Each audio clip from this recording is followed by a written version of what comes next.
শুভ বিকাল বন্ধুরা, জুমা মোবারক। আজ আমরা এসেছি গোপালগঞ্জ পাটগাতি লঞ্চ ঘাটে। সাথে আমার বন্ধু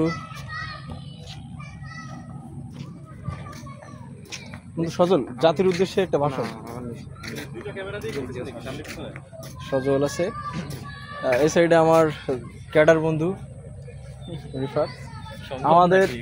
আমাদের সব থেকে সম্ভাবনাময়, যাকে নিয়ে পুরো বিশ্ববিদ্যালয় না মজা না। আচ্ছা, আমার বাবা পিড়ে খাদেম, আমার বন্ধু আরমান সাথে আছে জাতির উদ্দেশ্যে একটা ভাষণ। না, সবুজের সঙ্গে আসতে পেরেছি, ভালো লাগছে। এই জন্য সবুজের প্রথম এবং নতুন বাইক কেনা এবং তার বাইক নিয়ে এটাই আমাদের প্রথম সফর।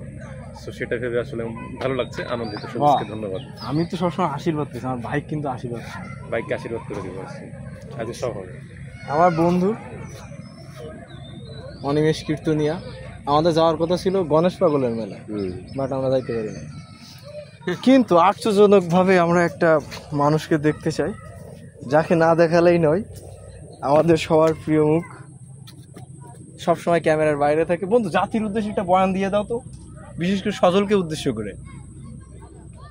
অন ক্যামেরায় কিছু বলতে চাই না, এটা তো অফ ক্যামেরায় মনে করো, আমরা না। না, ঠিক আছে। আরে জোরে বলো, শুনতে পাবো না। কবি নীরব এখানে বসে আছি, কবি ভাবছি। আমরা আসলে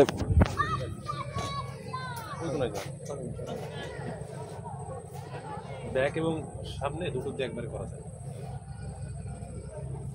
রমনার বট মূল্য, এটা হলো পাটগাতির বট।